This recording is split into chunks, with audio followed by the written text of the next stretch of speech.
امیر جماعت اسلامی پاکستان سراج الحق مقبوضہ کشمیر کی خصوصی حیثیت ختم کیے جانے کے 2 سال مکمل ہونے پر 5 اگست کو جماعت اسلامی اسلام آباد کے تحت منعقدہ حقوق کشمیر سیمینار سے خطاب کر رہے ہیں۔ آج 5 اگست ہے اور 5 اگست 2019 کے بعد 732 دن گزر گئے اور 732 دن گزرنے کے بعد ہم محسوس کر رہے ہیں کہ ہر دن اہل کشمیر کے لیے ایک مصیبت کا، ایک امتحان کا دن بنتا ہے، اور اس وقت کشمیر بارود کا ایک ڈھیر ہے۔ کشمیر ایک آتش فشاں ہے اور کسی بھی وقت پڑ سکتا ہے۔ کشمیر ایٹمی پاورز کے درمیان ایک متنازع خطہ ہے۔ روس ایٹمی پاور ہے، چائنا ایٹمی پاور ہے، پاکستان ایٹمی پاور ہے، انڈیا ایٹمی پاور ہے، اور ایک ایسے حساس علاقے میں کشمیر کا یہ مسئلہ اس پورے ریجن کے لیے کسی بھی وقت تباہی اور بربادی کا سبب بن سکتا ہے۔ میں آج اپنے بھائیوں کی خدمت میں عرض کرنا چاہتا ہوں کہ ہماری ہر وفاقی حکومت نے کوشش کی ہے کہ وہ کشمیر کو فتح کرے اور آزاد کشمیر کو، اور وہاں اپنی کامیابی کا جھنڈے گاڑ دے۔ جس طرح پی ٹی آئی کی موجودہ حکومت نے آزاد کشمیر کو فتح کیا، گلگت بلتستان کو فتح کیا اور اپنی کامیابی کا اعلان کیا، لیکن ہماری کوئی حکومت اگر آگے نہیں بڑھ سکی، کچھ کام نہ کر سکی، کوئی کامیابی حاصل نہ کر سکی، تو وہ مقبوضہ کشمیر کی آزادی کی جدوجہد ہے۔ ہم جس جگہ پر بیٹھے ہیں، یہاں پر گزشتہ عرصے میں نے یورپی یونینز میں شامل ممالک کے سفیروں کو بلایا تھا۔ 7 سفیر یہاں پر آئے تھے، اور جب ان کے سامنے ہم نے کشمیر کا مسئلہ رکھا تو ان میں سے ایک سفیر نے مجھ سے یہی پوچھا کہ جب پاکستان سلامتی کونسل کا غیر مستقل رکن تھا تو پوری ٹینیور اور دورانیے میں انہوں نے ایک بار بھی سلامتی کونسل کے رکن کی حیثیت سے کشمیر کی بات نہیں کی تھی۔ میں نے عرض کیا کہ وہ سرکار کی بات ہے، میں عوام کا نمائندہ ہوں، میں 22 کروڑ عوام کی طرف سے کشمیر کی ترجمانی اس مجلس میں کر رہا ہوں، اور گزشتہ 3 سالوں میں پی ٹی آئی کی اس حکومت کا جو رویہ ہے، سچی بات ہے کہ غیر سنجیدہ ہے، اور پی ٹی آئی کی حکومت کے بننے کے بعد 9 مہینے تک انہوں نے پارلیمنٹ میں جو 34 سے زیادہ کمیٹیاں موجود ہے، ہر کمیٹی کا کوئی چیئرمین مقرر ہوا تھا، ان کے اجلاسات ہوتے رہے، سفارشات آتے رہے۔ اگر کسی کمیٹی کا چیئرمین ہی نہیں بنایا گیا تھا تو وہ کشمیر کمیٹی تھی،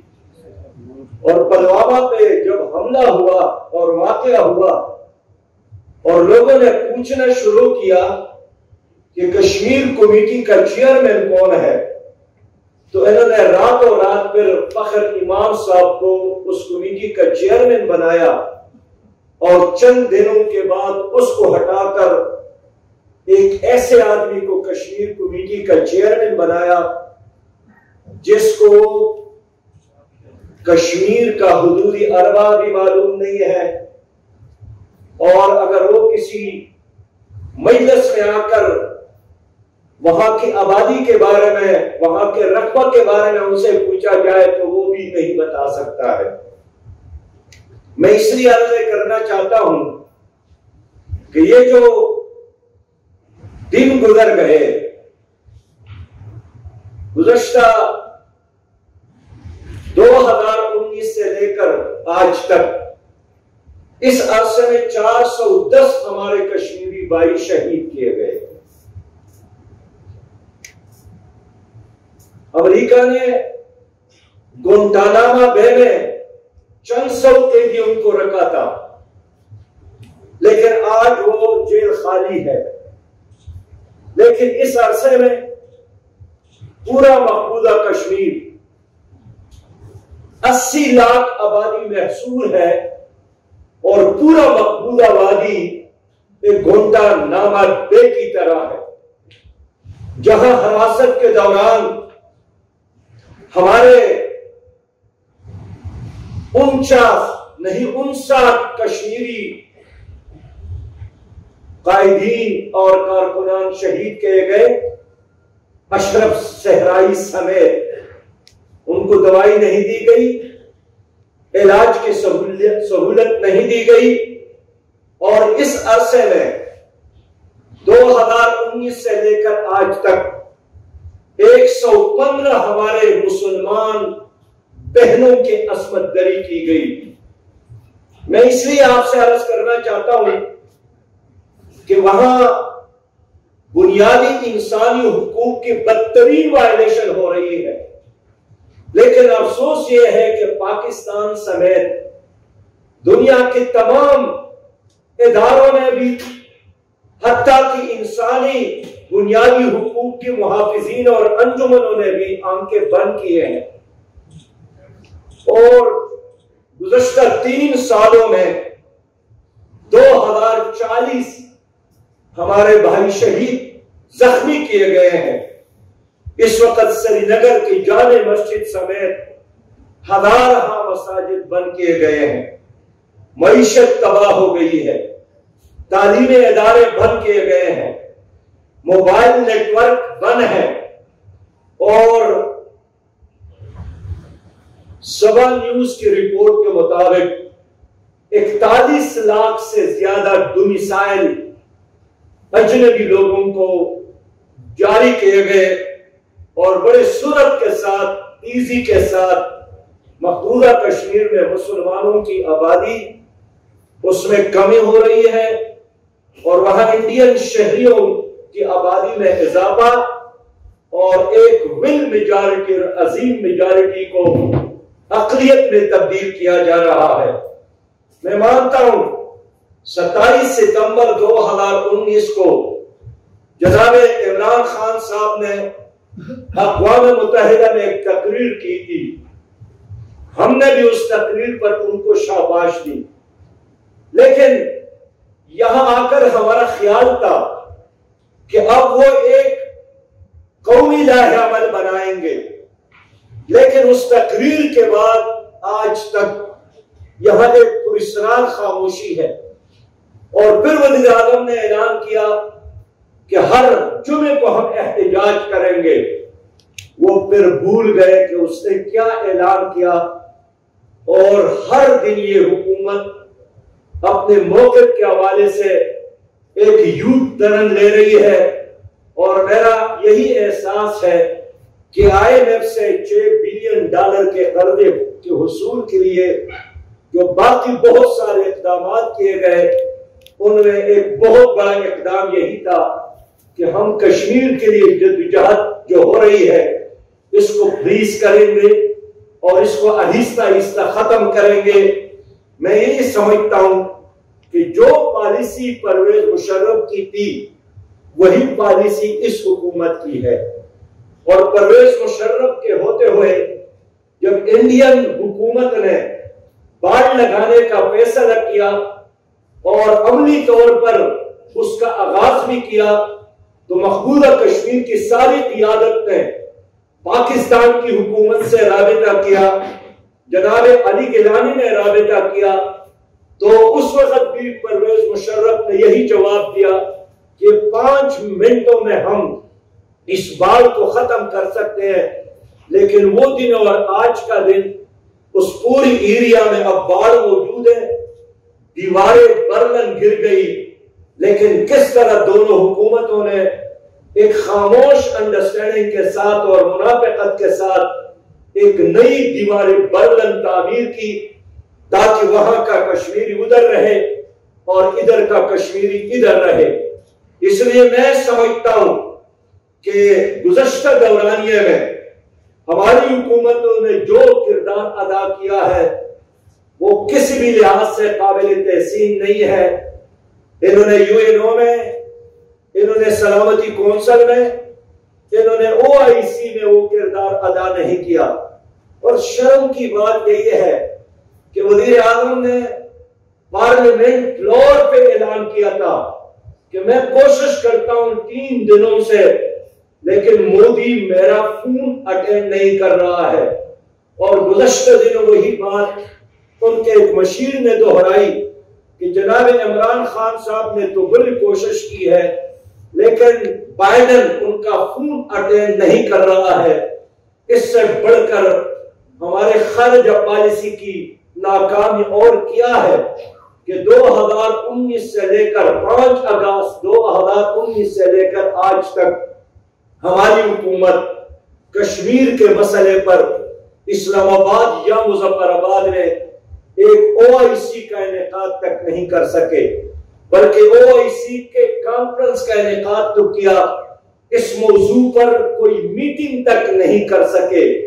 اور آج پاکستان کی خارجہ پالیسی کا کوئی سمت معلوم نہیں ہے۔ اور یہ شرم کی بات ہے کہ OIC کا اجلاس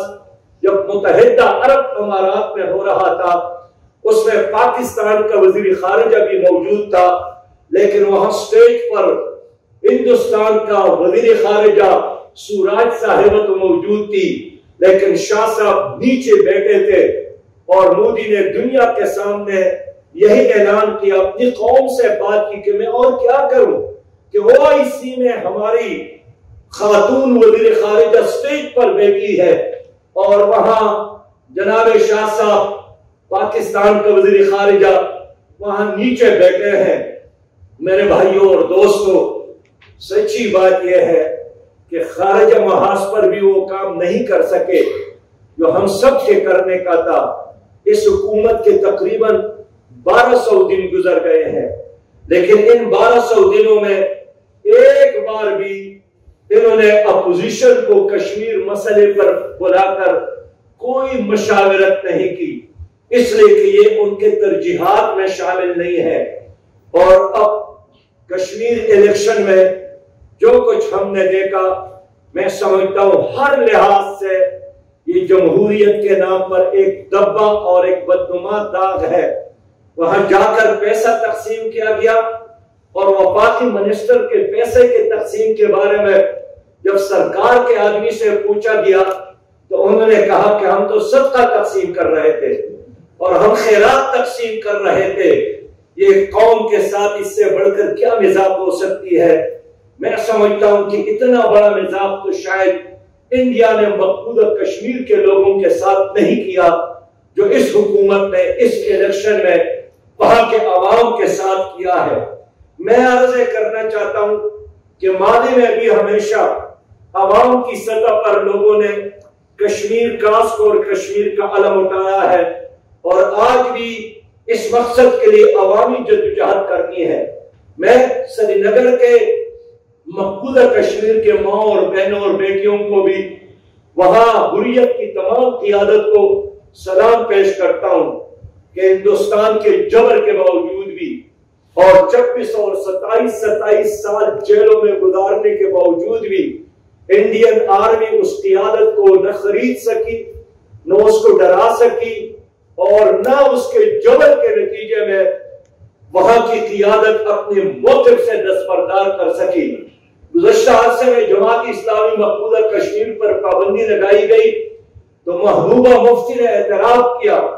کہ جماعت اسلامی ایک روشنی ہے، آپ اس کو قتل نہیں کر سکتے۔ جماعت اسلامی ایک خوشبو ہے، آپ اس کو گرفتار نہیں کر سکتے۔ جماعت اسلامی ایک نظریہ ہے، آپ اس کو دفنا نہیں سکتے۔ اور آج وہاں کی جماعت اسلامی کے محنت کے نتیجے میں وہاں کی نئی نسل نے سید علی گیلانی کے اس مشن کو زندہ اور تابندہ رکھا ہے کہ کشمیر بنے گا پاکستان، اور وہاں بستیاں برباد، قبرستان آباد ہو گئے، لیکن شہیدوں کے قبروں پر پاکستان کا جھنڈا 14 اگست کے ہر دن پر یہاں سے زیادہ وہاں لوگ جوش اور جذبے سے 14 اگست مناتے ہیں، لیکن کشمیری قوم نے ہر وہ قربانی دی۔ اب دیکھیے یہ سفی صاحب یہ منتخب لیڈر ہے، جناب صلاح الدین پیر صلاح الدین صاحب وہاں منتخب ہو گئے تھے۔ ایسی کوئی بات نہیں ہے کہ ہمارے لوگوں نے وہاں صرف قتال اور جہاد اور بندوق کا راستہ اختیار کیا تھا، انہوں نے ہر طریقہ آزمایا ہے۔ وہاں انہوں نے جمہوریت اور بیلٹ باکس کا بھی استعمال کیا ہے، وہاں بڑے جلسوں اور جلوسوں سے، اور سچی بات یہ ہے کہ وہاں ہر دن مقبوضہ کشمیر میں ایک ریفرینڈم ہوتا ہے پاکستان کے حق میں اور آزادی کے حق میں۔ ایسے میں عمران خان صاحب کا یہ اعلان کہ ایک ریفرینڈم ہوگا، اس کے بعد کوئی اور ریفرینڈم ہوگا، اور ریفرینڈم اور کشمیر کے آزادی کے بعد بھی لمحے کو وزیر اعظم نے متنازع بنایا۔ میں سلیم صافی کے اس موقع کی حمایت کرتا ہوں کہ جو خود مختار کشمیر کی بات عمران خان نے کی ہے، یہ تو امریکہ کا پرانا ایجنڈا ہے، خود انڈیا اس پر راضی ہے کہ اگر اس کو ایک خود مختار علاقہ بنایا جائے، لیکن مقبوضہ کشمیر کے عوام نے ہمیشہ اس موقف کو مسترد کیا ہے۔ وہاں انہوں نے ہزاروں کی تعداد میں قربانیاں دے کر اور جانیں دے کر اس موقف کا اعادہ کیا ہے کہ ہمارا ایک آپشن ہے، اور یہ کہ کشمیر بنے گا پاکستان۔ میں اس لیے عالم اسلام پر بھی افسوس کا اظہار کرتا ہوں، اتنا بڑا عالم اسلام 57 ممالک پر مشتمل، 2.25 ارب کے آبادی، 74 لاکھ سے زیادہ فوج موجود، 1296 سے زیادہ طیارے، 112 ارب ڈالر کا فوجی بجٹ، لیکن اس سب کچھ کے باوجود نہ فلسطین کا مسئلہ حل کر سکے ہم، نہ کشمیر کا مسئلہ حل کر سکے ہم، تو پھر کیا راستہ ہے؟ میں عرض یہ کرنا چاہتا ہوں کہ ہمیں اللہ پر اعتماد کرنا چاہیے اور یکسوئی کے ساتھ جدوجہد کو جاری رکھنا ہے، اور کسی وقتی طور پر مایوسی کے دلدل میں پھنسنے کے بجائے اللہ کی ذات پر اعتماد کے ساتھ اپنے سفر کو جاری رکھنا ہے۔ شاعر نے کہا ہے کہ طولے شب فراق سے نہ گھبرا کے اے جگر، ایسی بھی کوئی شام ہے جس کا سحر نہیں، انشاءاللہ تعالی یہ اندھیری رات ختم ہوگی۔ میں آپ سے یہی عرض کرنا چاہتا تھا، آپ سب گواہ ہیں کہ افغان مجاہدین نے، افغان عوام نے انگریز کی تسلط کو، اس کے غلبے کو برداشت نہیں کیا تھا۔ اس زمانے میں نہ مجاہدین تھے اور نہ طالبان تھے، لیکن افغان عوام نے اپنی آزادی کو برقرار رکھی اور انگریز استعمار کو تاریخی شکست سے دوچار کیا تھا۔ اس کے بعد روسی اپنے ٹینکوں کے ساتھ آئے تھے، جس نے چیکوسلواکیہ اور پولینڈ اور ہنگری پر قبضہ کیا تھا، اور یہ بات مشہور تھی کہ یہ ریٹ جہاں بھی گیا ہے وہاں سے واپس نہیں کیا ہے۔ لیکن افغان مجاہدین نے ایک طویل جدوجہد کے بعد افغانستان کو سپر طاقت کے لیے قبرستان بنایا، اور اس کے بعد تکبر اور غرور کے ساتھ ساری دنیا کے بہترین افواج کو ساتھ لے کر امریکہ نے افغانستان پر حملہ کیا، اور پھر اسی افغان عوام نے ان کو بھی شکست سے دوچار کیا۔ تو میرے پیارے بھائیوں، میں اس لیے عرض کرنا چاہتا ہوں، اگر مشرق تیمور آزاد ہو سکتا ہے، اگر جنوبی سودان آزاد ہو سکتا ہے، اگر افغانستان کے لوگ ہندوستان سے کئی درجے بڑھ کر استعماری طاقت ان کو شکست دے سکتا ہے، تو انشاءاللہ تعالی